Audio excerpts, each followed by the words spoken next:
자, 우리 신앙을 고백하는 것으로 주일날 예배를 주님께 드리도록 하겠습니다. 우리 신앙을 고백합니다. 주님, 예수 그리스도는 우리를 구원하신 주님입니다. 우리는 세상을 속량하신 이 한 분 하나님을 예배합니다. 우리 주님 안에는 성부, 성자, 성령이 계시며 그의 인성은 신령입니다. 그러나 우리를 구원하시기 위하여 세상에 오셔서 우리의 성정을 취하셨습니다. 우리 주님께서는 십자가의 고난을 받는 데까지 시험을 당하여 참으셨고 지옥을 이기셔서 사람들을 지옥으로부터 놓아주셨습니다. 인성을 낳으신 신성에 그 인성을 통합하셔서 영화 되셨습니다. 이 영화 없이는 아무도 구원을 받을 수 없습니다. 사람은 주님만 믿고 그의 계명을 지켜야 구원을 받습니다. 주님의 계명은 주님께서 우리를 사랑하신 것 같이 우리가 서로 사랑하라는 것입니다. 아멘. 자, 오늘 말씀 보도록 하겠습니다. 마태복음 23장 23절에서 28절 말씀 보도록 하겠습니다. 마태복음 23장 23절에서 28절 말씀 보도록 하겠습니다. 화 있을진저 외식하는 서기관들과 바리새인들이여, 너희가 박하와 회향과 근체의 11조는 들이되 율법의 더 중한 바 정의와 긍휼과 믿음은 버렸도다. 그러나 이것도 행하고 저것도 버리지 말아야 할지니, 맹인된 인도자여, 하루살이는 걸러내고 낙타는 삼키는도다. 화 있을진저 외식하는 서기관들과 바리새인들이여, 잔과 대접의 겉은 깨끗이 하되 그 안에는 탐욕과 방탕으로 가득하게 하는도다.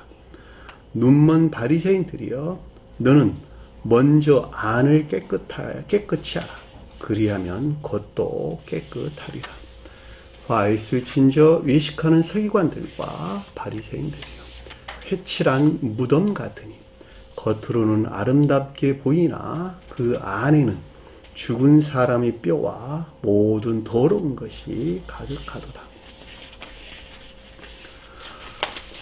이와 같이 너희도 겉으로는 사람에게 옳게 보이되 안으로는 외식과 불법이 가득하도다. 아멘. 지난 시간에 공부했던 내용을 잠시 살펴보도록 하겠습니다. 자, 화 있을진저, 화가 있다. 화가 있다. 바리새인들과 서기관들과 위선자들을 향한 주님의 슬픔이다 그랬죠. 장차 영벌을 받을 상태에 있는 자들에 대한 주님의 깊은 슬픔을 가리킨다. 그 말이 화 있을지언저 라는 말의 뜻인 것을 그동안의 공부를 통해서 우리가 잘 알고 됐죠. 자, 눈이 멀다. 소경이요. 소경이요. 원래 영적인 뜻에서 소경. 다시 말하면 세교회의 믿음 안에 있는 자들에 대해서 설명할 때 소경이라는 말의 뜻은 진리를 이해할 수 없어 믿음을 시인할 수 없는 자들을 가리킨다 그랬죠.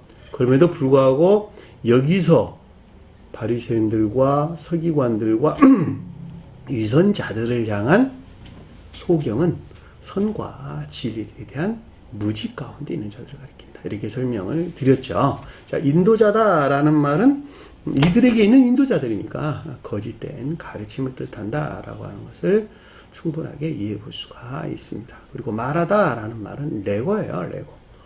레고라는 말의 뜻은 교리적인 것들에 대한 개인으로 보면 지각, 성언에서 말하면 지각을 가리키고, 주님과 저희와의 관계에서 볼 때는 가르침을 가리킨다. 교리적인 것들에 대한 가르침을 가리킨다 라고 하는 것이었죠. 그래서 교리적인 지각이나 가르침을 뜻한다 라고 하는 것을 잘 볼 수가 있겠죠. 우리가 주님과 대화한다 라고 하는 것은 지각하는 것 이외에는 다른 걸 가리킨 것이 아니에요. 그러니까 천사들과 대화한다 라는 말도 다 지각하는 것을 일컫는 말씀의 뜻입니다. 우리가 사람과 사람 관계 안에서 영적인 대화가 이루어진다라고 하는 것도 지각 안에 있는 거예요. 자, 지각 안에 있는 것들을 말로 표현하는 것이 대화예요. 지각 안에 있는 것들은 언어 안에 있지 않아요. 느낌으로 아는 것이지. 사랑에서 말미암아 파생되어져 상대 쪽에 있는 그 어떤 것들을 감지하는 것이죠. 인식하는 것이죠. 인식하는. 지각한다라는 뜻인 것을 잘 볼 수가 있습니다. 여기서는 교리적인 것들에 대한 그와 같은 것들을 우리에게 설명해 준다라고 하는 거예요. 누구든지 성전으로 맹세하면 아무 일도 없다. 성전으로 맹세하는 것을 아무 일도 없다. 그랬으니까 성전이라고 하는 것이 교회를 표징한다라고 하는 것이죠. 그러니까 주님의 신령 진리 안에 있는 교회에 속한 것들. 맹세한다라는 말은 진리를 확증하는 것이죠. 진리를 확증한다라는 말은 진리들 삶 속에서 고백하는 것에서 진리가 진리인 것을 확증하는 것이죠. 그렇죠. 그래서 맹세한다는 말은 일반적으로 예배를 가리킨다라고 하는 것을 우리가 넉넉하게 이해해 볼 수가 있습니다.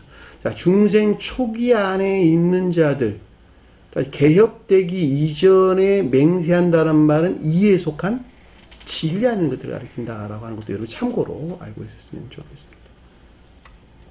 따라서 맹세에 속한 모든 것들은 우리 자신에게서 나오는 것이 아무것도 없고 오직 주님에게서만부터 그 맹세가 있을 수가 있는 것이죠. 맹세라고 하는 것은 가장 높은 뜻에서 언약의 일종으로 맹세하는 자는 주님과 결합이 있다라고 하는 것을 우리가 넉넉하게 이해해 볼 수가 있습니다. 그래서 성전으로 맹세한다라는 말이 신령 진리 안에 있는 교회 속한 거룩한 예배 안에 있는 것을 가리킨다라고 하는 것이죠. 아무 일 없거니와 라는 말은 아무도 아니다, 아무것도 아니다 이렇게 이해한다는 게 가치 없게 얘기한다, 가치 없게 얘기한다라고 하는 것을 잘 볼 수가 있죠. 성전의 금으로 맹세하면 지킬지라 한다. 여기서 지금 서기관들과 바리새인들과 이선자들에 대한 가르침이기 때문에 교회에 속한 자들을 설명할 때 성전의 금이다라고 하는 것은 주님의 신령 진리에서 비롯된 거룩한 선 안에 있는 것들이다라고 하는 거죠. 왜 성전이 교회를 가리키는 것이니까 교회에 속한 거룩한 선 안에 있는 것들을 가리킨다라고 하는 것을 잘 볼 수가 있겠죠. 그럼에도 불구하고 이 가운데 있어야 할 것들을, 이것들에 속한 예배 안에 있어야 될 것들을, 그렇죠? 이들은, 그렇죠? 서기관들과 바리새인들과 위선자, 이들은 여기서 분리된 물질적인 금을 좋아한다는 거야. 물질적인 금. 금이라고 하는 것이 표징하는 것이죠. 일종의. 그러니까 재물이 될 수 있는 것이죠. 세상적인 재물로. 그렇죠? 육신적이고 세상적인 것들. 그러니까 자기 이상, 세상 사랑에 속한 아까운 되는 것들을 매우 가치 있게 여긴다라는 말을 우리가 넉넉하게 이해해 볼 수가 있겠죠. 그렇죠? 그들에게는 금이 자연적인 금을 가리키는 것이니까 세상적인 물질적인 것들을 우리가 설명해 주니까 세상 사랑에 속한 아까운 되는 것들을 매우 가치 있게 여긴다라는 말로 넉넉하게 이해해 볼 수가 있습니다. 어리석은 맹인이요. 어리석은 맹인. 어리석다라는 말은 서기관들과 바리새인들과 이선자들은 율법적인 믿음 안에 있었죠. 밀접한 믿음이 있었다. 그럼에도 불구하고 교회란 측면에서 볼 때는 종말이 이런 상태였죠. 종말이 이렇다는 말이 선이 맺어진 상태를 우리에게 설명해 준다라고 하는 것을 잘 볼 수가 있죠. 이 시대의 기독교에 속한 자들도 역시 율법적인 외적인 믿음 안에 있죠. 외적인 예배 안에 있다. 외적인 믿음 안에 있다. 같은 말로 얘기할 수가 있는 것입니다. 그들은 어리석은 자들이죠. 왜 선 안에 있지 않을까 어리석은 자들. 진리, 그러니까 율법적인 믿음 안에 있으나 그 가운데 선 안에 있지 못한 자들. 선 안에 있지 못한 자들이 어리석은 자다. 맹인이란 말은 선과 진리에 대한 무직 가운데 있는 자들을 가리킨다라고 하는 것을 잘 볼 수 있다. 어느 것이 크냐? 그 금이 크냐? 세상 사람에 속한 아까운 데 있는 것이 크냐? 아까운 데 있는 것이 아니면, 그죠? 그 금을 거룩하게 하는 성전이야. 주님의 신령 진리에서 비롯된 교회에 속한 것들로 이 가운데 있는 거룩한 선 안에 있는 것이야라고. 어느 것이 크냐는 거예요. 어떤 것이 귀중하냐는 거예요. 이것들이 같이 있는 것이냐? 그것들이 더 같이 있는 것이냐라고 하는 거예요. 그렇죠? 그 금을 거룩하게 하는 성전이냐. 주님의 신령 진리에서 비롯된 교회에 속한 것으로 이 가운데 있는 거룩한 선하는 것이냐라고 하는 것을 우리가 넉넉하게 이해해 볼 수가 있습니다. 자, 14절 보니까 너희는 또 이르되, 이 말은 사실 없는 단어예요. 원어를 보면 누구든지 제단으로 맹세하면 암이 이렇거든요. 제단으로 맹세한다라는 말을 우리가 전 시간에 충분히 공부를 했죠. 거룩한 예배를 표준한다. 가장 높은 곳에서는 제단은 신령 선으로서 주님을 표준한다. 따라서 제단에다가 예물을 드린다라고 하는 것은 삶에 속한 고백, 삶에 속한 예배 위에는 다른 말로 표현한 것이 아니다. 이것이 어디서 온 것? 주님에게서 온 삶에 속한 예배. 다시 말하면 거룩한 예배를 표현한다라고 하는 것을 잘 볼 수가 있죠. 그러니까 여기서 제단이라고 하는 것은 신령 선에서 직접적으로 파생된 거죠. 선은 주님에게 직접적으로 파생되는 것이니까 진리를 통해서 파생되고 또 직접적으로 파생된다는 말이죠. 천적인 사람들은 그 선이 주님에게서 말미암아 직접적으로 파생된 사랑에 속한 선 안에 있고, 영적에 속한 자들은 주님에게서 말미암아 직간접적으로, 간접적으로 파생되고 직접적으로 파생된 진리에서 비롯된 사랑에 속한, 인에 속한 선한 삶 가운데 있게 되는 것이죠. 그들이 제단에 맹세하는 것이죠. 근데 앞에서 성전이 언급돼서 나왔으니까 여기서는 신령 진리 안에 있는 천적인 것들에 속한 것들에 대해서 우리가 설명해 주고 있다라고 하는 것을 잘 볼 수가 있죠. 주님 안에는 두 가지 본성과 성질이 있는데, 하나는 신령 천적인 것들, 하나는 신령 영적인 것들. 그렇죠? 신령 천적인 것들에서 파생된, 직접적으로 파생된 믿음 안에 있는 자들은 그 믿음이 사랑에 속한 선 안에 있고, 주님이 신령 선에서 파생된 신령 진리 안에 있는 것들로 신령 진리에서 비롯된 믿음 안에 있는 자들은 그 믿음이 인에 속한 선 안에 있는 것이죠. 그들을 가리켜서 앞에 성전이라는 말로 우리에게 설명돼서 나왔단 말이죠. 그러니까 여기서는 지금 신령 선에 속한 거룩한 예배 안에 있는 것들 매우 가치 있게, 가치 없게 여기는 것을 뜻한다라고 하는 것을 잘 볼 수가 있습니다. 아무 일도 없거니와 그 위에 있는 예물로 맹세하면 지킬지라 한도다. 신령 선에서 파생된 사랑에 속한 선 안에 있어야 될 것들이죠. 예물이라는 말은 주님께서 사람에게 준, 믿음 안에 준 선물이에요. 선물. 도론. 헬라어로 보면 도론이야. 선물. 상급이란 말로 그냥 이해해도 아무 상관이 없어요.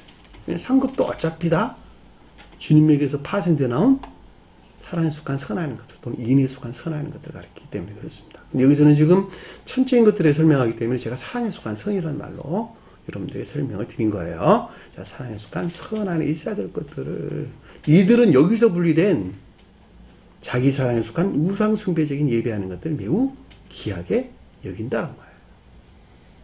그렇죠? 내적 예배에서 분리된 외적인 예배하는 것들. 앞에서도 마찬가지. 내적 예배에서 분리된 외적인 예배하는 것들을 매우 귀하게 한다. 내적 예배에서 분리된 외적인 예배 안 했다는 말은 모두가 다 우상 숭배적인 예배 안 했다라고 하는 것이죠. 그렇죠? 자, 우상 숭배적인 예배 안 했다라는 말은 그 예배에 속한 그 목적이 주님을 향해 있는 것이 아니라 겉으로 보기에는 주님을 향해 있는 것 같으나 사실은 그 본질에서는 모두가 다 그 자신을 자기 세상 사랑이나 자기 사랑이나 세상 사랑이라고 하는 자기 자신을 향해 있는 상태를 우리에게 설명해주고 있다라고 하는 것을 잘 볼 수가 있죠. 이렇게 놓고 보면은 유대교의 주님이 초림 때에 종말에 이른 유대교에 속한 자들이나 주님이 이미 재림하셨어요. 주님께서는 몇 년도에 재림하셨어요? 1757년도에 재림하셨단 말이에요. 1757년도에. 저세상에 최후 심판이 일어났다라고 하는 건 이 세상에 주에게 재림했다는 말하고 똑같은 말의 뜻이에요. 왜냐하면 저세상에 이 땅에 있는 교회는 천계와 대응을 하기 때문에. 이해되셨나요? 그러니까 저세상에서 최후 심판이 있었다는 말은 영적인 것들이 계시됐다는 말의 뜻이고, 그 계시됐다는 말은 그 계시될 이 세상에 있는 사람이 동일하게 존재한다라는 말로 우리가 충분하게 이해해 볼 수 있단 말이죠. 그러니까 주님의 재림은 그 계시 외에는 다른 걸 뜻하는 것이 아니다. 좀 이따가 내가 좀 더 자세하게 그 부분에 대해서 여러분들 설명을 드리도록 하겠습니다. 그 이외에 예물로 맹세하면 지킬 줄 안다는 건 우상숭배에 예배하는 것을 매우 귀하게 여긴다라고 하는 것을 잘 볼 수가 있습니다. 어리석은 맹인이요. 어리석은 맹인.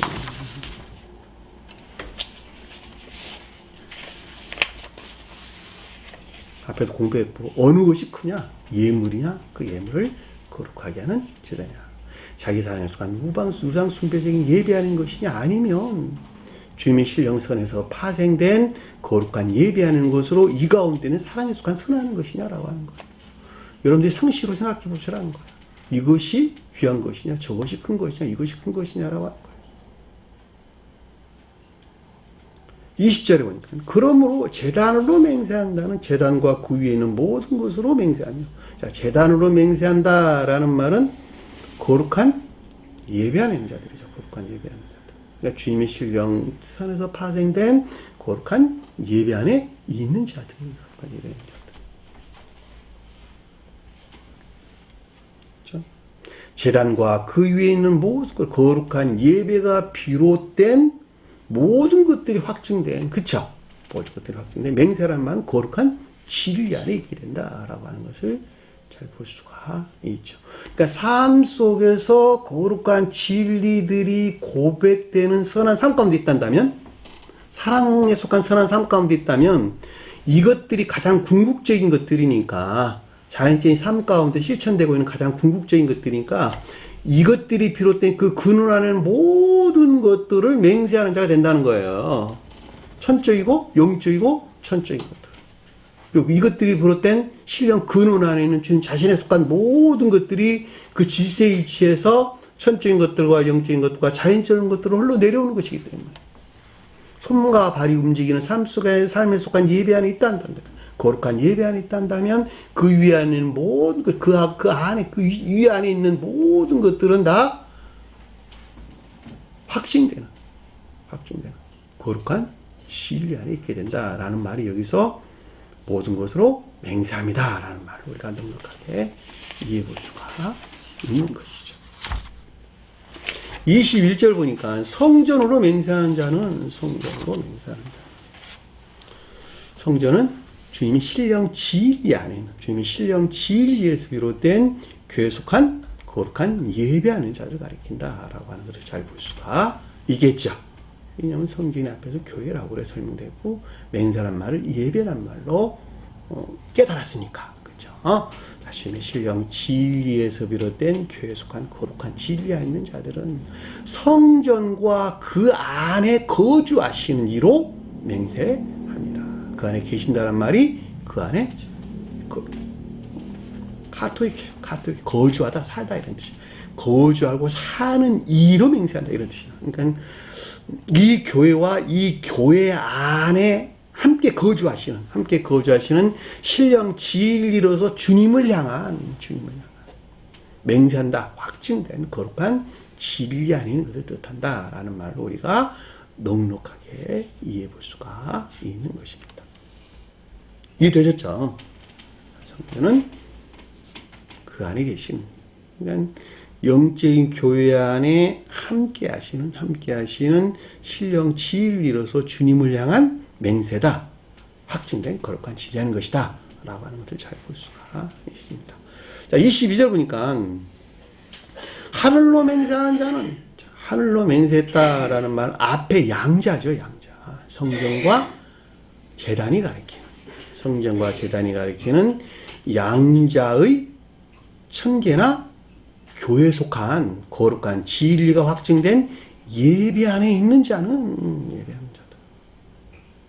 그렇죠? 왜냐하면 하늘은 천계를 가리키고 이 땅에서는 교회를 가리키는 것이니까. 그렇죠? 그러니까 이 양자 앞에서 성전과 제단이 가리키는 이 양자의 예배 안에 있는 거룩한 진리가 확증된 자들, 거룩한 진리가 확증된 예배하는 자들은 어떻게 되냐 그랬더니 하나님 보좌와 그 위에 있는 이로 맹세합니다. 하나님의 보좌는 일반적으로는 천계를, 가장 높은 뜻에서는 신령 인성으로서 주님을 가리킨다라고 하는 것을 잘 볼 수가 있겠죠. 그렇죠? 그러니까 신령 인성으로서 주님이 비롯된 신령 근원 안에 있는 신령 존재로서 주님, 그분을 가리켜서 그 위에 앉으신 이란 뜻이란 말이죠.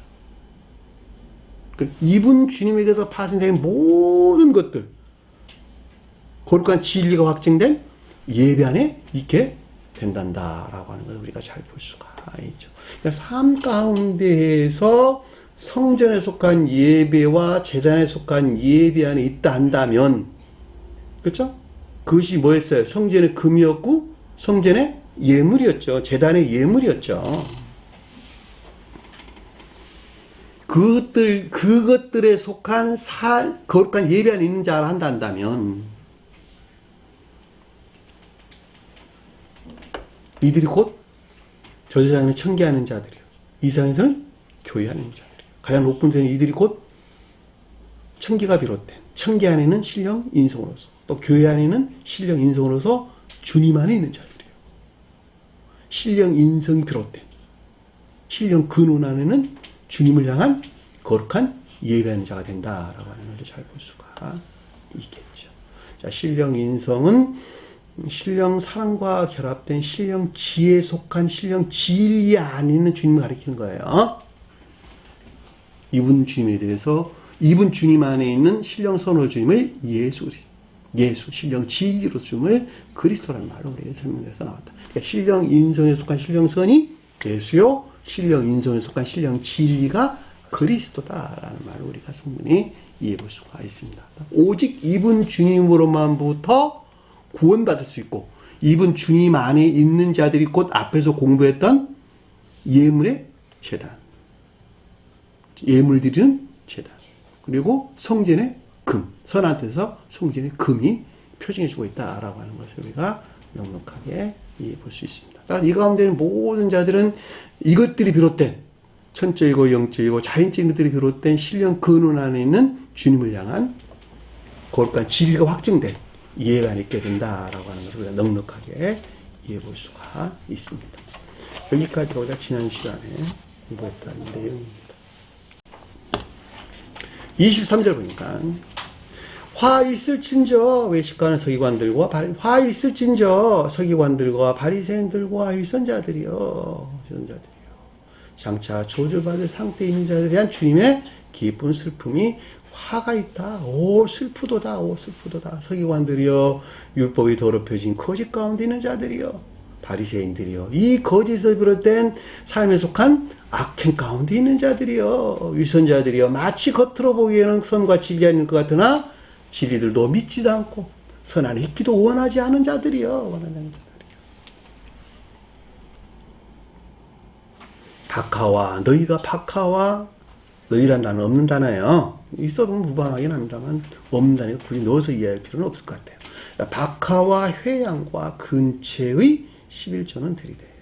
자, 여기서 박하와 회양과 근체는 다 식물들이다. 식물들. 박하는 달콤한, 원어를 보니까 달콤하다 이런 뜻, 달콤한 이런 뜻, 달콤한. 식물들이 뭘 가리켜요? 성경 말씀이죠.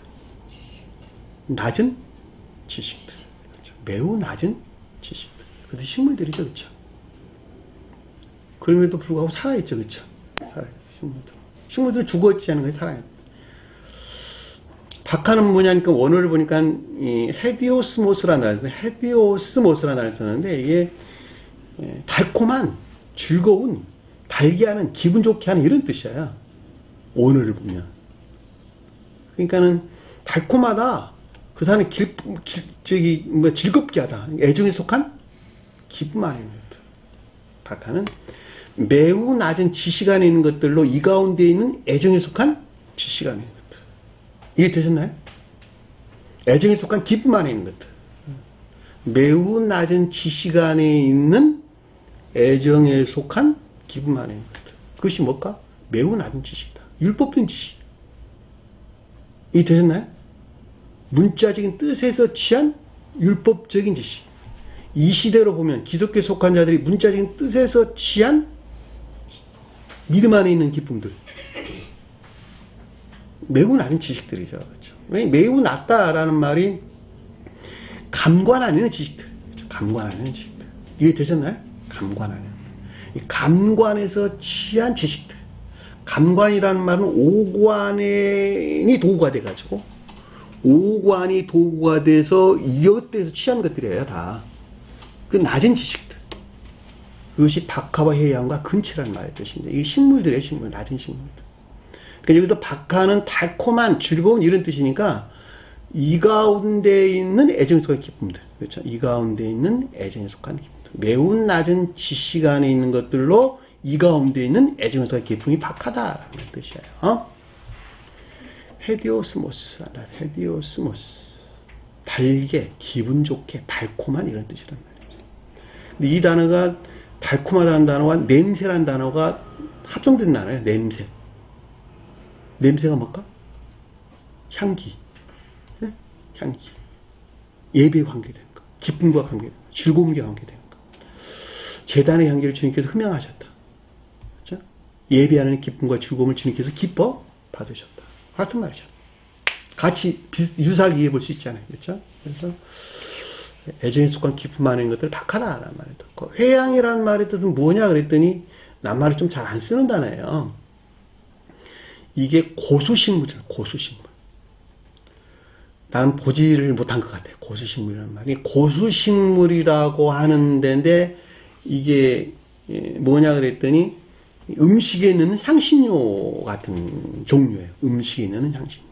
음식을 만드는데 향을 내기 위해서 넣는 향신료 같은 것이에요. 고수식물이에요. 고수식물. 이 고수식물이 향료로 많이 쓰인다고 그럽니다. 고수풀이 있어요. 아, 그래요? 네.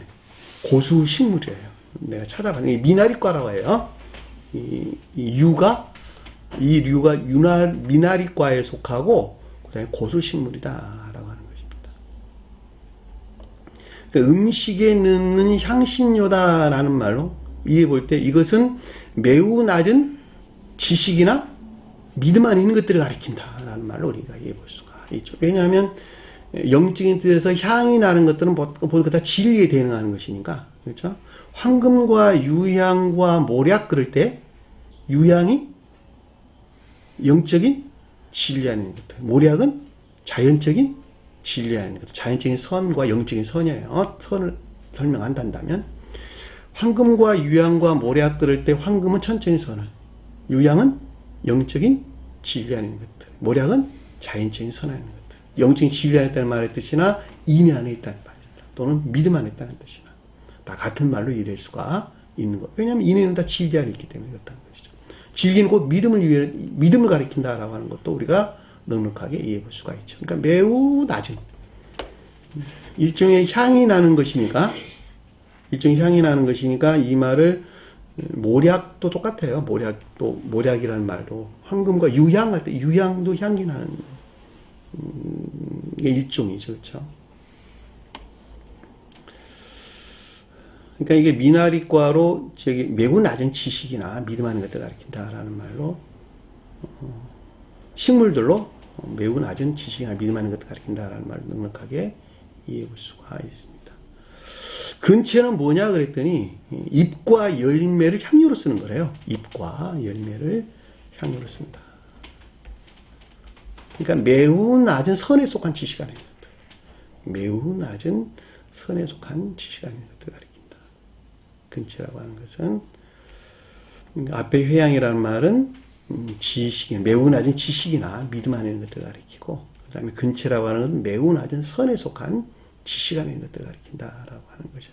이것들에 속한 이것들 안에 있는 애정에 속한 기쁨들이고 박하다라는 말로 우리가 충분하게 이해해 볼 수가 있겠죠. 자, 여기서 비롯된 뭐예요? 11조가 드린다라고 하는 것이 뜻하는 외적인 예배 안에 있는 것들을 가리킨다라고 하는 것을 잘 볼 수가 있지요.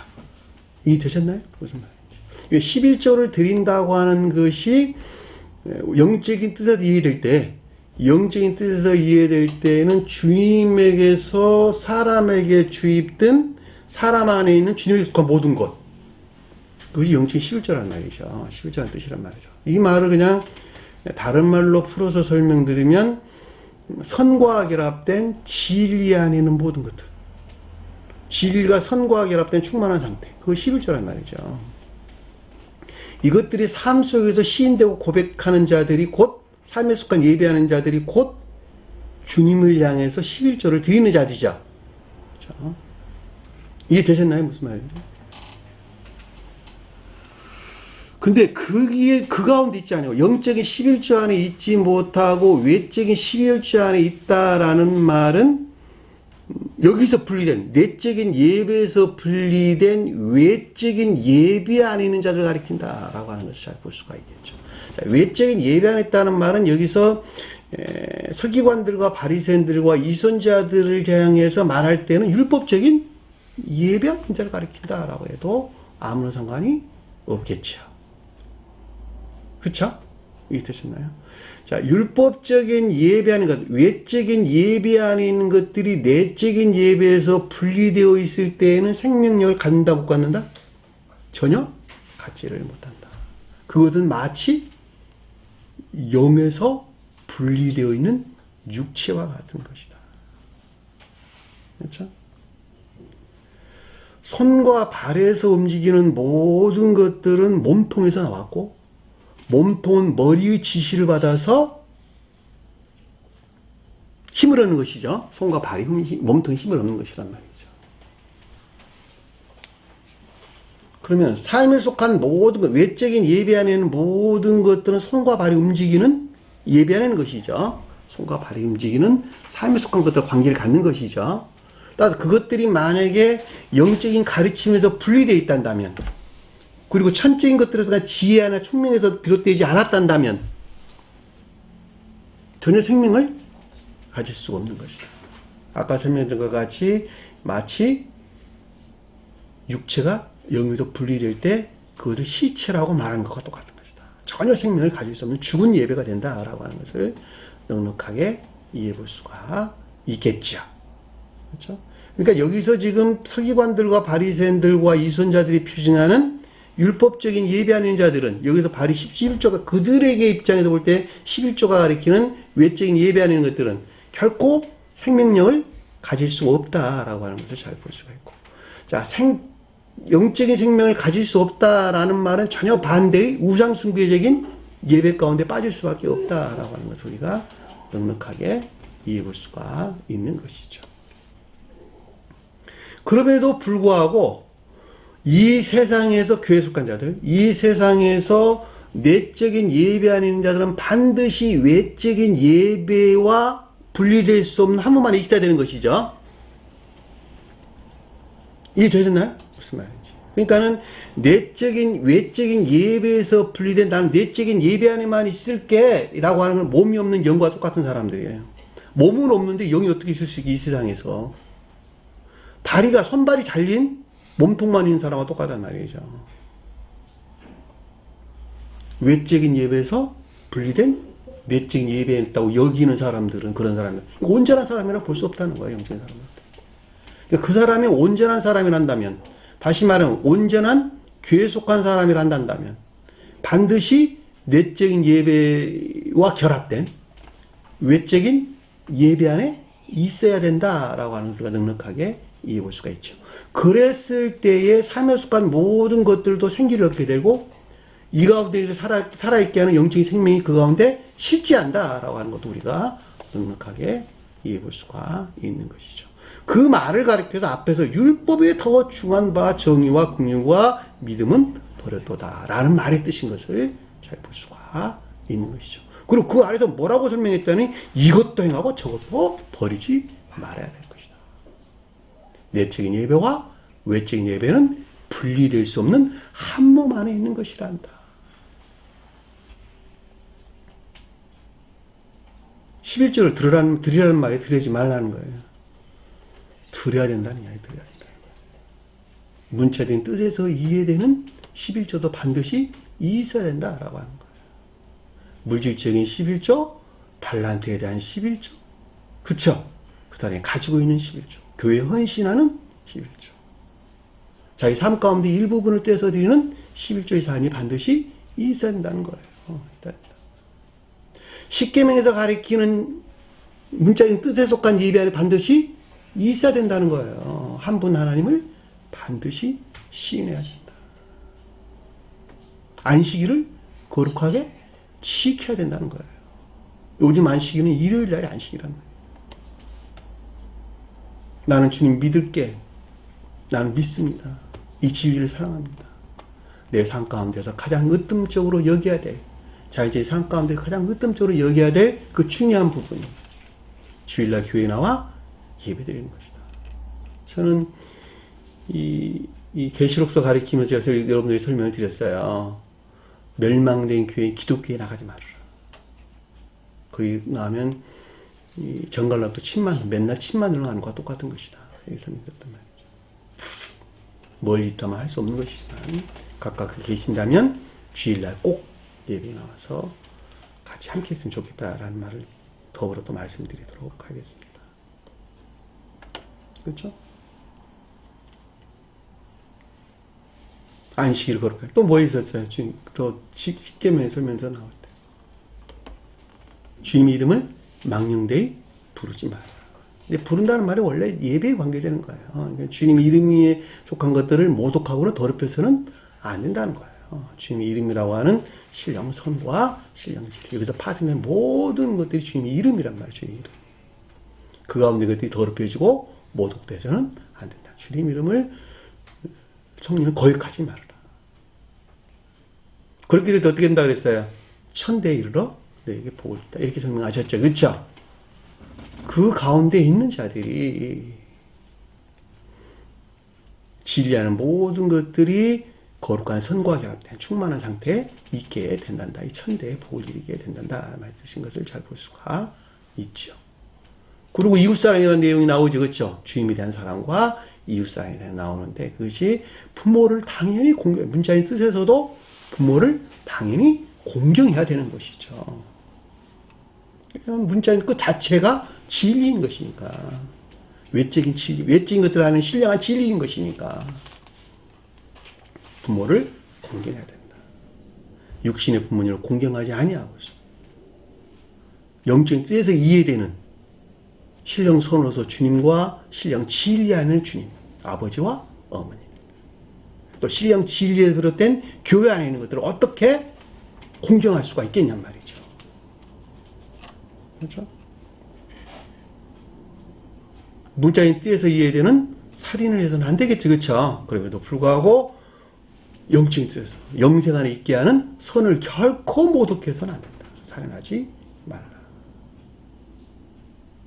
문자인 뜻에서 이해되는 가름을 해서도 안 되겠죠. 그럼에도 불구하고 영적인 뜻에서 이해되는 진리들이 이화되고 변질되고 더럽혀지고 위조되는 이 같은 일들이 결코 있어서는 안 되겠죠. 가늠하지 말아라.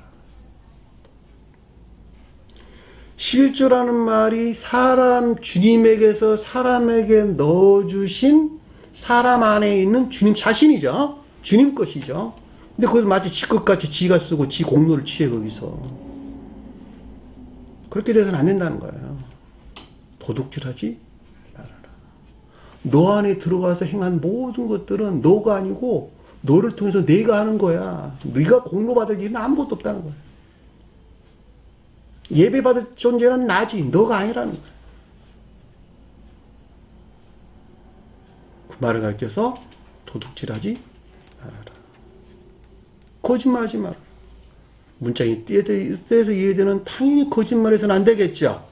그럼에도 불구하고 영적인 뜻에서 이해될 때 악을 선이라 거짓을 진리라 말하거나 또는 가르치지 말아라는 거예요. 남의 재물을 탐하지 말아라. 왜 그것이 자기 사랑의 세상 사랑에서 파생되어 나오는 것이니까. 그럼에도 불구하고 영적인 뜻에서 이해될 때 속사람에 대항하는 겉사람에 속한 것들 안에 있어서는 안 된다. 왜냐하면 겉사람은 세상에 속한 것들과 관계되어 있고 속사람은 천계와 교류하는 것이니까. 겉사람에 속한 모든 것들이 속사람을 섬기는 목적 안에 있어야지. 거꾸로 속사람에서 분리된 겉사람에 속한 것들을 애주중지하는 이웃의 물건을 탐해서는 안 된다. 라는 말로 우리가 넉넉하게 이해해 볼 수가 있는 것입니다. 그래서 율법이 더 중요한 정의와 긍휼과 믿음을 저버렸다라는 말이 무슨 뜻인지 잘 알 수가 있죠. 이 정의란 말이 크리시스라는 뜻인데, 심판이란 말은 심판. 국률이라는 말은 사랑이나 인애를 가리키는 말의 뜻입니다. 이 말을 풀어서 설명하면, 신령 율법에서 비롯된 온갖 악과 거짓들을 분리 배척하는 그 심판이죠. 그쵸? 신령 율법에서 비롯된 온갖 악과 거짓들을 분리 배척하는 것. 이것이 곧 심판이란 말이에요. 심판. 내 안에서 주님께서 말미암아 심판이 이루어지는 거예요. 그것이. 심판과 이 방법을 통해서 재건된 국률이 뭐예요? 사랑과 인애 안에. 그리고 이것들에 속한 믿음 안에 있는 것들을 어떻게 했다는 거예요? 내적인 예배 안에 있어야 할 이것들에 속한 믿음 안에 있는 내적인 예배 안에 있을 것들을 철저하게 거부했다. 버렸다는 말이 내보내자 이런 뜻인데, 내보내자, 버렸다 이런 뜻입니다. 그러니까 철저하게 거부하는 것을 뜻한다라고 하는 것을 잘 볼 수가 있죠. 누가? 서기관들과 바리새인들과 위선자들이. 그렇죠? 내적인 예배 안에 있어야 할 것들을 철저하게 거부하고 배척하는 것을 가리킨다라는 말로 우리가 넉넉하게 이해해 볼 수가 있겠죠. 그렇죠? 율법의 더 중요한 심판과 그리고 사랑과 인애와 이것들에 속한 믿음 안에 있는 것들을 철저하게 거부하는 것을 뜻한다. 배척하는 것을 뜻한다라는 말로 넉넉하게 이해해 볼 수가 있죠. 그러니까 이것도 행하고 저것도 버리지 말아라 라는 말은 외적인 예배하는 것들은 반드시 내적인 예배 안에 있는 것들과 함께 한다는 것이고, 내적인 예배하는 자도 반드시 내적인 예배에서 비롯된 외적인 예배하는 것들과 같이 있어야 한다는 것이죠. 이 둘은 분리될 수 없는 한 몸 안에 있는 것이란다라는 말을 우리가 넉넉하게 이해해 볼 수가 있습니다. 맹인된 인도자여, 하루살이는 걸러내고 낙타는 삼키는도다. 맹인된 인도자, 맹이란 말은 설명했고, 선과 진리란 무직 가운데 자를 가리킨다. 인도자라고 하는 것은 거짓된 가르침 가운데 있는 자다. 하루살이는 당연히 걸러내야지. 그쵸? 하루살은 말이 코놉스란다는데 어떤 사람은 목이라는 말로 번역이 됐어요. 하루살이는 얼마나 귀찮은 존재야. 당연히 걸러내야죠. 걸러내야 된다. 그러니까 여기서 하루살이는 걸러내고 낙타는 삼키다. 이 말이 문자인 뜻에서 이해된다면은 무슨 말인지 누가 알겠어 이거를. 네? 그럼에도 불구하고 이걸 문자인 뜻에서 이해한다고 하는 것은 얼마나 어리석은 짓이냐라고 하는 거예요. 이 낱말에는 어떤 영적인 깊은 비밀들이 숨겨져 있을 것이다 라고 하는 것을 어느 누구도 보면 쉽게 이해될 수가 있는 것이죠. 그렇죠? 하루살이라는 말은 원어를 찾아보니까 콤노스란다는데, 포도주가 발효되면서 쏘는 맛을 내는 것. 포도주가 발효되면서 쏘는 맛을 내는 것이 하루살이라는 말로 번역이 돼서 콤노스란 단어예요. 콤노스란 단어. 이 단어가 그러면 어디서 유래됐냐 그랬더니, 찌르다, 쏘다라는 단어와 나타나다, 출현하다라는 단어, 이 두 단어가 합성해서 나온 단어예요. 켄트론과 옵타노. 켄트론이라는 말은 찌르다, 쏘다 이런 뜻이에요. 찌르다, 쏘다. 따끔하게 하다, 따끔하게 하다. 근데 이것이 나타나다, 출현하다, 옵타노, 나타나다, 출현하다. 요 두 단어가 결합돼서 코놉스란 단어로 나온 단어예요. 그래서 포도주가 발효되면서 쏘는 맛을 낸다. 네? 근데 그때 하루살이라고 번역을 해놨어. 자, 우리가 예전에 공부할 때 빵을 만들기 이전에 발효가 있죠. 밀가루를 번역하게 되죠. 밀가루가 발효되는 것이죠. 그 발효는 뭐로 한다고요? 이스트, 누룩으로 한다. 누룩이 뭐였어요? 자기 사랑에서, 악에서 나온 거짓들이었죠. 거짓들. 밀가루 빵은 주님에게서 나온 거룩한 선을 가지고 선을 가리킨다. 이 선 안에 있어야 될 것들을 겉사람의 고유 속성에 속한 거짓들에서 들어와 가지고 변질시키는 것이죠. 자, 먹을 수 있도록 변질되는 것을 발효한다는 말의 뜻이고, 먹지 못한 상태로 바뀌는 것을 부패한다 이런 말로 설명해서 나온 거예요. 그러니까 바뀌다고 하는 것은 성질이 똑같은 거예요. 근데 먹을 수 있을 만큼 발효되는 마지막 상태에 이르게 될 때에 그것을 불로 굽는 거예요. 이해되셨나요? 그걸 종말이란 말 한 사람이 종말. 마지막 발효가 꼴까닥 넘어버리면 부패가 되는 것이죠. 지옥으로 떨어지는 것이죠. 더 이상 못 먹게 되는 거. 그러니까 내가 한 사람이 거듭난다는 말이 그런 뜻이란 말이죠. 주님에게서 말미암아 진리들의 가르침으로도 거룩한 선을 계속 주입했어요. 거룩한 영적 것을 그 사람한테 계속 주입했어요. 그랬더니 그 사람은 자기 사랑에 속한 악에서 파생된 거짓들을 계속 그 가운데 섞어가지고 부패시킨단 말이죠. 부패시켜서 마지막 종말에 이르게 될 때에 주님 사랑과 결합하는 것이죠. 불로 굽는 것이죠. 그래서 전혀 다른 새로운 성지 상태로 바뀐다. 이것을 표징해주고 있다라고 하는 것을 잘 볼 수가 있죠. 그래서 누룩이 등장한다는 거예요. 선의 측면에서 묻는 거예요. 여기서는 뭐에 대해서? 진리들의 측면에서, 영적인 사랑 안에 있는 진리들의 측면에서 설명해주고 있다라고 하는 것을 잘 볼 수가 있단 말이죠. 왜냐하면 포도주가 발효된다라는 말의 뜻이나 밀가루가 발효된다라는 말의 뜻은 똑같은 의미를 지니고 있는 거예요. 앞에 있는 건 선에 대한 것, 여기서는 진리 안에 있는 것. 그렇죠?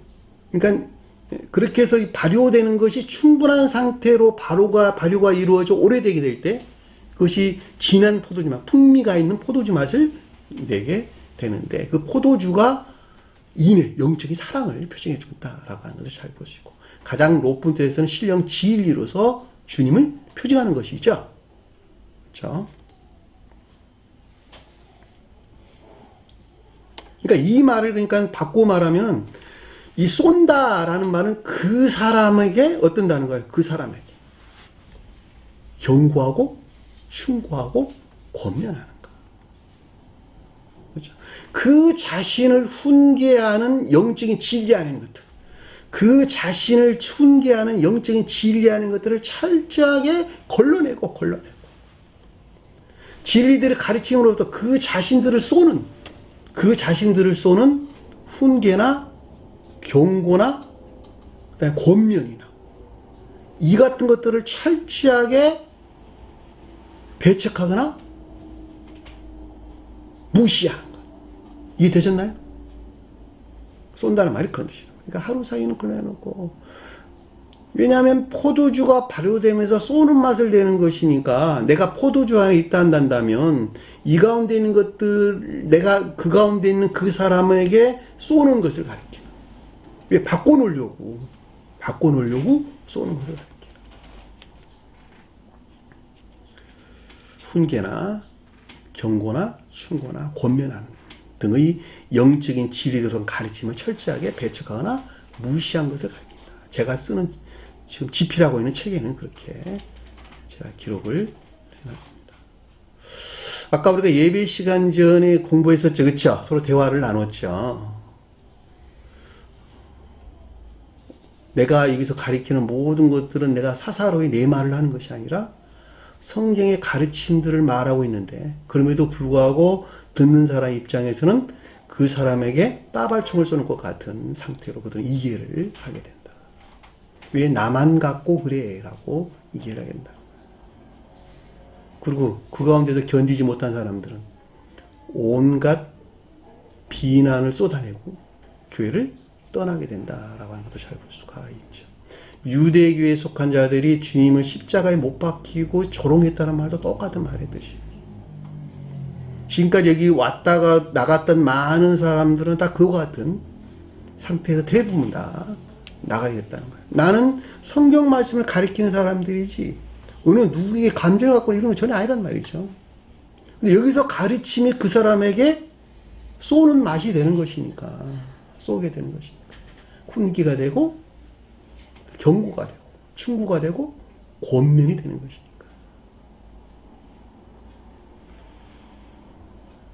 그렇게 말하는 나를 오히려 모함하고 미워하고 증오하고 마치 주님을 십자가에 못 박고 비난했던 것 같이 나에게 그 비난을 포보되고 교회를 나갔어요. 많은 사람들이 왔다 그렇게 나갔다는 거죠. 이 같은 것들을 다 걸러내 자기들이 유대교에 속한 자들이 그랬단 말이에요. 이 시대에 기독교에 속한 자도 다 마찬가지죠. 성언의 가르침으로 자기가 쏘는 맛들은 다 걸러냈어요. 그 사람을 바꾸어 놓으려고. 그 사람 중생에 이르게 하려고. 그 사람을 계속 쏘는 것인데.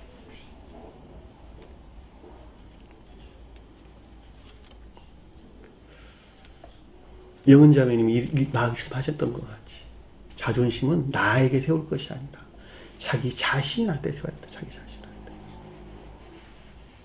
왜 나한테다 자존심을 세우려고 그래? 자기 자신한테다.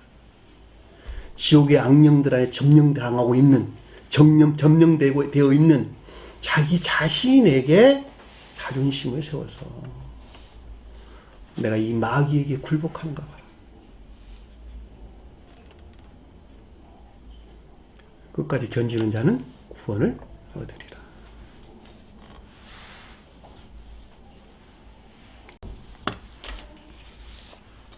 낙타는 삼키는 도다. 낙타는 삼킨다. 낙타가 뭘까? 낙타가 삼킨다. 영적인 사람을 섬기는 자연적인 사람 안에 있는 기억치 또는 지식들을 가리킨다라고 하는 것을 잘 볼 수가 있겠죠. 자, 선한 뜻에서 낙타를 삼켰다는 말이 낙타가 매우 낮은 자연적인 사람 안에 있는 지식들을 가리키는 거예요. 그러니까 교회에 속한 자들에 대해 설명할 때는 영적인 사람을 섬기는 자연적인 사람 안에 있는 낮은 지식들. 이것들을 삼켰다는 말은 무슨 말일까? 모두 소멸시켜버렸다라고 하는 것을 잘 볼 수가 있겠죠. 삼켰다는 말은 소멸시켜버렸다. 삼켜버렸다. 카타피노.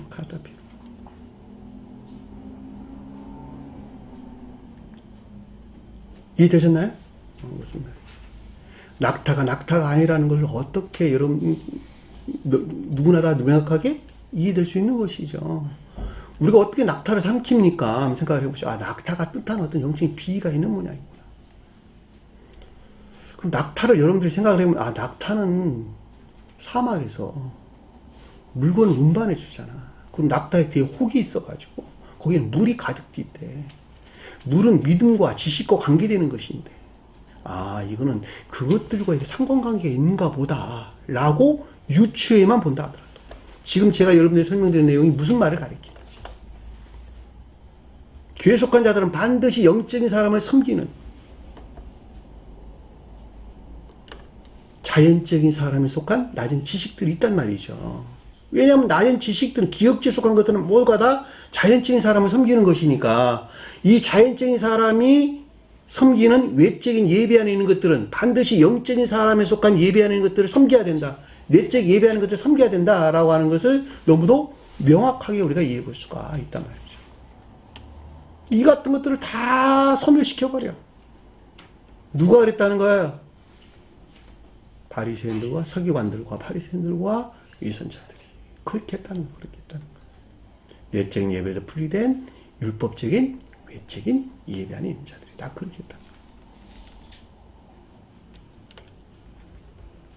이 시대에 기독교에 속한 자들도 별반 다를 것이 없다. 왜냐하면 이미 종말을 맞이한 상태이기 때문에 그렇다고 하는 것을 넉넉하게 이해해 볼 수가 있습니다. 25절 보니까 화 있을진저 외식하는 서기관들과 바리새인들이여 위선자들이여. 그렇죠. 화 있을진저 앞에 설명을 드렸죠. 잔과 대접의 거처는 깨끗이 하되 그 안에는 탐욕과 방탕으로 가득하도다.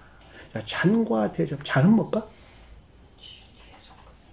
수용 그릇으로 기억지. 자, 진리 측면에서 수용 그릇으로 기억지를 가리켜서 잔. 선의 측면에서 수용 그릇으로서의 기억지를 가리킬 때 대접이라는 설명이 돼서 나온 것이죠. 그렇죠? 겉은 밖이란 뜻이 밖.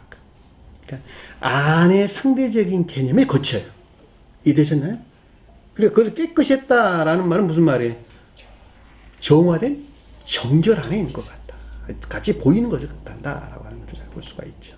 그러니까 진리와 선의 수용그릇 안에 있는 기억지로 겉으로 보기에는 마치 온갖 악과 거짓들에서 정화된 정결 안에 있는 것 같이 보이는 것을 뜻한다라는 말로 넉넉하게 이해해 볼 수가 있죠.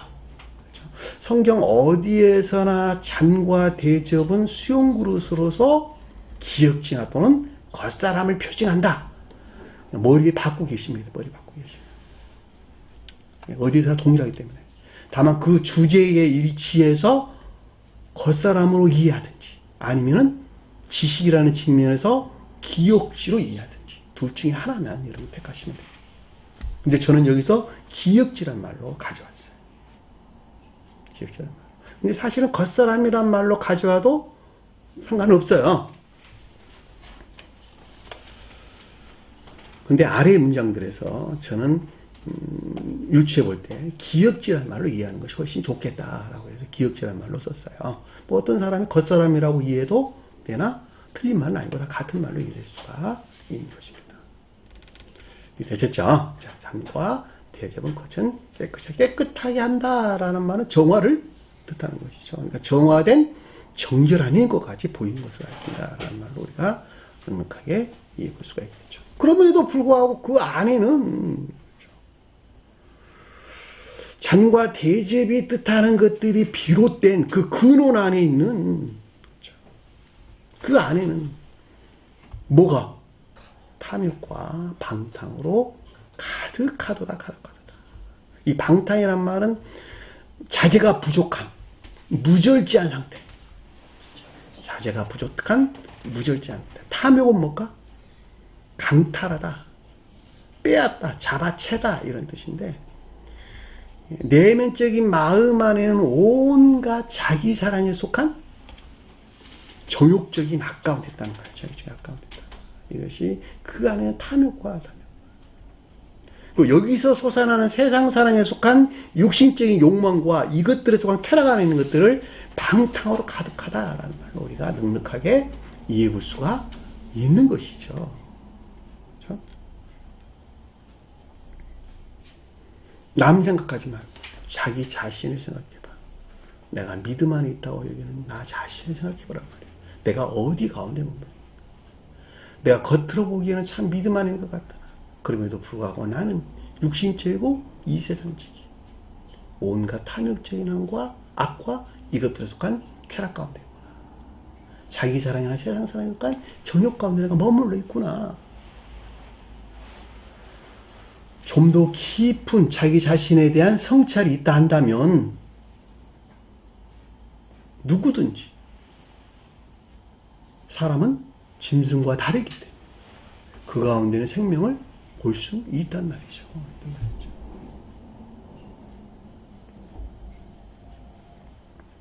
그 안에는 탐욕과 방탕으로 가득한 것이다. 26절 보니까 눈먼 바리새인들이여. 눈이 멀다는 말은 선과 실에 대한 이해가 없다. 자, 바리새인이라는 말은 율법이 더럽혀진 거짓에서 비롯된 악행 가운데 있는 자들이죠. 자, 삶에 속한 악행 가운데 있는 자. 그러니까 이 아래의 내용들은 무엇에 대한 설명이냐 그랬더니 바리새인들이 표징하는 삶에 속한 악 가운데 있는 데 대한 주님께서 지금 교훈을 주고 있다. 가르침을 주고 있다라고 하는 것을 우리가 명백하게 이해해 볼 수가 있는 것이죠. 이게 되셨나요? 제가 예전에 여러분들 설명드렸다. 앞에에 어떤 낱말이 등장할 때는 그 낱말이 표징하는 것들에 대한 아래의 가르침들이 이어지는 것이다. 그러니까 우리가 앞에서 공부했던 내용들은 서기관들과 바리새인들과 이선자들이 뜻하는 외적인 믿음 안에 또는 율법적인 믿음 안에 이것들이 내적인 예배에서 분리된 외적인 예배 안에 있는 자들 대한 설명이고 그럼에도 불구하고 교회에 속한 자라 한다면 내적인 예배와 결합된 외적인 예배 안에 있어야 한다는 것이었죠. 이 둘이 분리될 수 없는 하나 안에 있는 것이라는 말을 설명했단 말이죠. 근데 여기서는 지금 눈먼 바리새인이여라는 말이 나왔기 때문에 바리새인들이 뜻하는 가리키는 것들이 측면에서 아래에서 내가 너희들이 가르침을 줄게 라고 하는 주님의 교훈이 있는 것을 뜻한다 라고 하는 것을 잘 볼 수가 있겠죠. 너희는 먼저 잔과 대접의 안을 깨끗하게 단어가 빠졌어요. 잔과 대접의 안을 깨끗하게 하라. 잔과 대접 안에 뭐가 있었어요? 탐욕과 방탕이 있었죠. 탐욕과 방탕에 속한 것들을 어떻게 한다는 거예요? 그래서 정화된, 그쵸? 정화된 주님에게서 말미암는 거룩한 사랑 안에 있어야 한다는 것이죠. 그것이 깨끗하게 하는 자죠. 장과 대접 안에 탐욕과 방탕으로 가득 차 있었는데 이것들에서 정화된 주님에게서 말미암는 사랑 안에 있어야 한다는 거예요. 사랑. 그 선 안에 있다네. 선 안에 있단다. 그렇단다면 어떻게 됐다는 거예요? 그렇게 된다면 그렇게 하면 겉도 당연히 깨끗해지리라.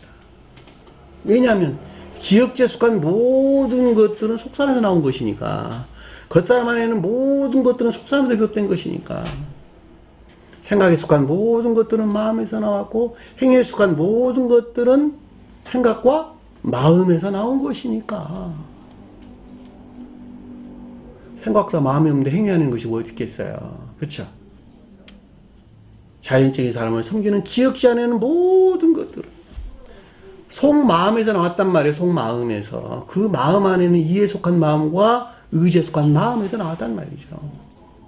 그 안을 깨끗하게 하라. 그 마음이 사랑 안에 있단다면, 거룩한 선 안에 있단다면, 이 선으로부터 겉도 깨끗하게 지라. 이 겉이란 말이 성경에서 뭐라 성경에 여섯째란 뜻, 여섯째. 헥토스. 그리하면 여섯도 깨끗해지리라. 여섯이 뭔 말일까? 진리 안에 있는 모든 것들이. 왜냐하면 여섯이라는 숫자는 여섯째예요. 원래는 서술로 써서 기수가 아니고. 여섯째가 뭘까? 일곱째 날을 맞이하기 이전의 시험 가운데 있는 진리에 속한 모든 것들을 가리킨단 말이에요. 시험 가운데 있는 진리에 속한 모든 것들. 진리에 속한 모든 것들을 지금에서 시험을 겪고 있는 상태가 뭐예요? 여섯째 날까지라니까. 그 기간이. 그러니까 여기서 새로운 상태의 변화가 일어났죠. 그렇죠? 거듭난 자가 되는 것이죠. 안식일을 맞이하는 것이죠. 그 말이 일곱째 날을 맞이한다. 이런 뜻이란 말이죠. 그러니까 여기서 여섯째도 깨끗하여지라 이랬단 말이에요. 그러니까 진리 안에는 모든 것들이 정결 안에 있게 된단다. 이 말은 그러니까 풀어 설명하면 너희 마음이 사랑고 주님에게서 말미암는 거룩한 선에 있단다면 이 선에서 파생된 거룩한 진리 안에 있게 되리란다. 그 말을 위해서 설명해 주는 것을 잘 볼 수가 있겠죠. 이해되셨나요? 27절 보니까 화 있을지인저 서기관들과 바리새인들과 위선자들이여 회칠한 무덤과 같은 회칠한 것 같다. 회를 칠했다는 말은 뭘까? 마치 진리 아닌 것 같은. 왜냐하면 아주 더러워가지고 칠했단 말이죠. 옛날 저기 관에 칠을 했단 말이에요. 회칠을 했단 말이죠. 유대 민족 사이에 있었던 풍습인 것 같아요. 그러니까 마치 진리 아닌 것 같은 이 가운데 있는 진리들이 이화되고 이조되고 변질되어 있는 무덤이란 말은 영벌하는 있는 상태를 가리킨다라고 하는 것을 잘 볼 수가 있죠. 마치 진리 아닌 것 같은 그 진리들이 이화되고 이조되고 변질된 이화되고 이조되고 변질된 영벌의 상태니까 회칠한 무덤과 같은. 이해되셨나요? 그렇습니다.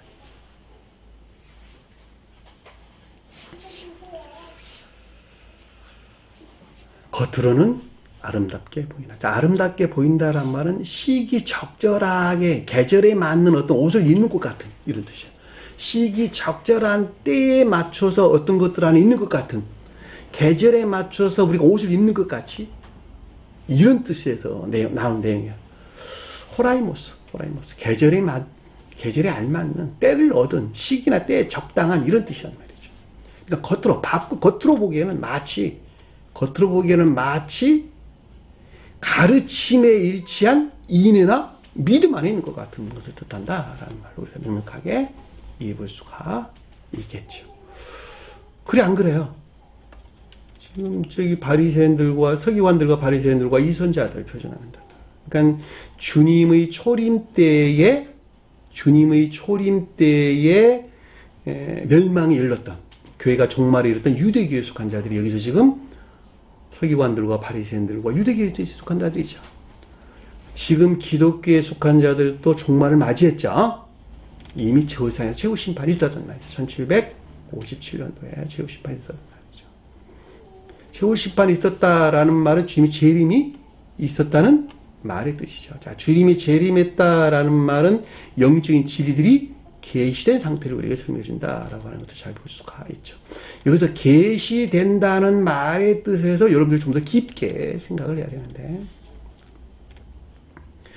교회에 속하지 아니한 자들에게는 영적인 진리들이 계시된다, 계시되지 아니한다? 계시되지 아니한다. 자, 영적인 교회에 속한 자들은 그 믿음이 사랑이나 인애에 속한 선 안에 있는 자들이다.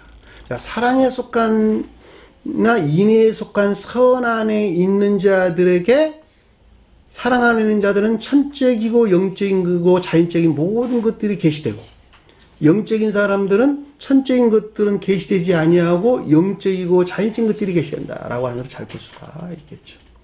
계시란 말은 주님의 재림을 가리키고 결과적으로 교회에 속한 자들에게만이 주님께서 재림이 있고 계시가 있다라는 말로 우리가 넉넉하게 이해해 볼 수가 있는 것이죠. 그러면 거듭나지 못한, 사실 교회 밖에 머물러 있는 자들에게 있는 계시라고 하는 것은 자연적인 사람에서 취한 합리적인 이해 안에 있는 것을 가리킨다라는 말로 우리가 넉넉하게 이해해 볼 수가 있는 것이죠. 그러니까 자연적인 감관에서 취한 합리적인 이해 안에 있는 것들 안에 진리로서 주님께서 내려오시는 거예요. 이해되셨죠? 이 합리적인 이해 안에 있는 것들을 사랑해가지고 마음에서 가져와 실천하게 될 때 그 가운데는 영적인 것들이 계시되는 진정한 주님의 재림이 있게 된다라고 하는 것을 우리가 넉넉하게 이해해 볼 수가 있다고 하는 것입니다. 결과적으로 주님의 부활이라는 말도 똑같은 말씀의 뜻인 것을 잘 볼 수가 있죠. 주님이 내 안에 부활한다라고 하는 것은 중생한 자들에게 있는 주님의 재림을 가리킨다라고 하는 것도 넉넉하게 이해해 볼 수가 있는 것입니다. 있었나요? 그러니까 여기서 지금 설명할 때 겉으로는 아름답게 보인다라는 말은 마치 겉보기에는 가르침에 일치한 인애나 믿음 안에 있는 것 같은 것을 뜻한다라고 하는 것을 잘 볼 수가 있는 것이죠. 그렇죠? 그러니까 세교회 안에 갖고 온다는 제가 방금 설명드렸던 그 같은 상태를 우리에게 설명해 준다라고 하는 것을 잘 볼 수가 있죠. 그런데 그 아래 보니까 뭐라고 써있냐 그랬더니 그 안에는 죽은 사람의 뼈와 모든 더러운 것이 가득하도다. 뼈는 뭘까?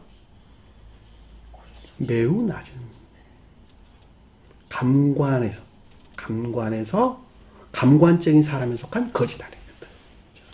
다른 뜻에서는 감관 안에 있는 진리나 진리에 속한 지식들, 이것이 뼈죠. 그렇죠? 이것들로부터 교회를 세워나간다는 말이죠. 그렇죠? 그 가운데 살을 붙여 교회를 세워나간다는 말이죠. 그럼에도 불구하고 여기서는 지금 정반대의 뜻을 설명하고 있는 것이니까 죽은 사람이라고 하는 건 뭘까? 영적인 생명이 사멸된 거죠. 영적인 생명이 사멸된, 멸절된 감관적인 사람에 속한 거짓 안에 있는 자들. 이것이 그 안에는 죽은 사람의 뼈라는 말로 우리가 넉넉하게 이해해 볼 수가 있는 것이죠. 왜냐하면 뼈라고 하는 것이 반대의 뜻에서 언급되고 있는 것으로 감관적인 사람에게서 취한 거짓들을 가리키는 것이니까. 죽었다는 말은 영적인 생명이 멸절된, 사멸된 상태를 우리에게 설명해 준다라고 하는 것을 충분하게 이해해 볼 수가 있는 것이죠. 그 뼈와 이것들과 모든 더러운 것들이 넘쳐난다. 가득하다. 이 가운데는 있는 온갖 관능적인 사람에 속한 정욕이나 탐욕적인 쾌락 안에 있는 상태를 우리에게 설명해 준다라고 하는 것을 잘 볼 수가 있겠죠. 그냥 더럽다, 불결하다. 관능적인 사람에 속한 정욕이나 탐욕적인 쾌락 안에 있는 것들.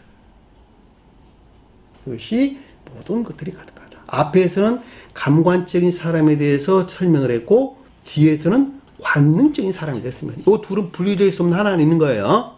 왜냐면 관능적인 사람은 감관적인 사람이고, 감관적인 사람은 관능적인 사람 안에 있는 것이니까. 그 등차에서 보면 관능적인 사람이 훨씬 더 낮에. 관관적인 사람보다 관능적인 사람이 더 아래에 머무르는 사람입니다.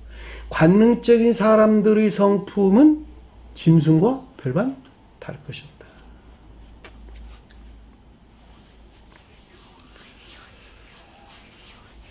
짐승들도 오감 다 가지고 있어요. 그렇죠? 눈으로 보는 것, 귀로 듣는 것. 동물도 다 가지고 있단 말이죠. 혀로 맛보는 것, 몸으로 부딪히는 것, 다 가지고 있어요. 동물도 사람이랑 같단 말이죠. 이 가운데 있는 것들을 해지중지하는 동물들 심성과 똑같은 거야. 사람으로 가져오면 이것들 아닌 것들 좋아하는 거야. 이것들 안 좋아하는 거야. 관능적인 사람 안에는 정욕이나 탐욕적인 것, 탐욕적인 쾌락 안에 있는 것들, 그것들이 모든 더러운 것들로 가득하다 라고 하는 말을 우리가 능력하게 이해해 볼 수가 있습니다. 28절 보니까 이와 같이 너희도 겉으로는 사람에게 옳게 보이되, 너희가 누굴까 여기서? 13장 1절에 언급되고 있는 무리와 제자들, 주님을 따르는 무리와 제자들에 대한 가르침을 잘 볼 수가 있단 말입니다. 무리는 뭘까? 기업지의 믿음 안에 있는 자들. 제자들은 그보다 좀 더 제고된 영적인 진리 안에 있는 자들. 주님의 입장에서 설명할 때는 신령 존재에 속한 신령 선에서 비롯된 제자, 무리들은 기업지 안에 있는 것들. 제자들은 거룩한 영적인 것들을 표현한다라고 하는 것을 잘 보시고, 저와 여러분들이 설명할 때에는 무리들은 기업지, 성원이신 주님에게서 말미암는 기업지의 믿음 안에 있는 자들. 주님을 따르는 분이 아닌 자들. 세교회 안에 있는 자들이라면 세교회 아닌 자들. 영적인 믿음 안에 있는 자들. 이보다는 보다 더 높은 궤도에 머물러 있는, 마음에서 영접 수용한, 기억지 지식 안에 있는 믿음들을 영접 수용한 영적인 진리나 믿음 안에 있는 자들. 그들이 제자들이란 말이에요. 제자들. 겉으로는 사람에게 옳게 보이대. 사람의 빛을 내고 있대. 겉으로는 사람의 빛을 내고 있대. 이 뜻이에요. 옳게 보인다는 말은 파이너, 빛나다, 빛이다 이런 뜻입니다. 겉으로는 사람이 뜻하는 것들을 비치고 있대. 마치 거룩한 진리 안에 있는 영적인 빛 안에 있는 것처럼 보인다는 거예요. 마치 진리 안에 있는 것 같이, 진리 안에 있는 것 같은 것들을 진리에 속한 영적인 빛 안에 있는 것 같이 보인다는 거예요. 마치 진리들에 속한 영적인 빛 안에 있는 것 같이 보이대. 사람은 추상적인 뜻에서 진리를 가리킨다. 가장 높은 뜻에서는 거룩한 진리를 가리킨다. 그러니까 주님이 자연적인 사람에 설명할 때는 주님 자연적인 사람도 그랬다는 거예요. 신성에 속한 거룩한 진리 아닌 것 같은 것. 진리에 속한 신령 비단이 있는 것 같은 것. 신령 비단이 있는 것 같이 보였다는 거예요. 주님이 하물며 그랬다는데 저와 여러분들은 말할 것도 없죠. 진리에 속한 것들이 마치 영적인 비단인 같은 것들을 우리가 설명해 주고 있다라고 하는 것을 잘 볼 수가 있습니다. 그럼에도 불구하고 너희 안에는, 너희 마음 안에는 위선과 가장된 것들과 불법이 가득하도다. 육신적이고 이 세상적인 악행 가운데 있다라는 말을 우리가 넉넉하게 이해해 볼 수가 있습니다. 육신적이고 이 세상적인 악행들로 넘쳐난다 너희들 안에는, 이 말로 우리가 충분하게 이해해 볼 수가 있는 것이죠. 이 불법이란 말은 아노미아라는 단어인데 악행들을 뜻합니다. 악행들. 외식한다는 말은 위선자와 같은 뜻이에요. 위선자. 같이 해도 아무 상관이 없는 것입니다. 그러니까 그럼에도 불구하고 너희 마음 안에는 가장된 이손으로 가득한 육신적이고 이 세상적인 악행들로 넘쳐나는 사람들. 가득하다는 말이 넘친다 이런 뜻이에요. 가득 담겨가지고 넘칠 정도다 이런 뜻이란 말이죠. 원어를 보니까 메스토스란 말이에요. 메스토스. 무슨 말이가 되셨죠? 다른 사람에 대한 가르침이 아니고 저와 여러분들에 대한 주님의 훈계고 경고고 충고고 또 권면이다라고 하는 것을 잘 볼 수가 있습니다. 이것들을 싫어한다면 교회에 머물러 있을 수가 없는 것이죠. 저는 여러분들에게 성경 말씀을 가르치는 사람이죠. 어느 누구를 질책하거나 야단하고자 하는 목적이 있지 않단 말이에요. 그 한 사람을 올바른 교회 안에 안내하고자 할 목적 이외에는 아무것도 가진 것이 없단 말이죠. 제가 여러분들에게 무슨 감정이 있다고 제가 여러분들을 야단하겠어요.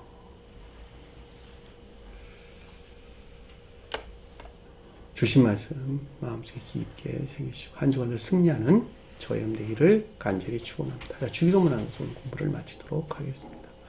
할례 계신 우리 아버지 이름을 거룩히 여김을 받으시오며 나라의 임하시며 뜻이 하늘에서 온 것 같이 땅에서도 이루어지리라.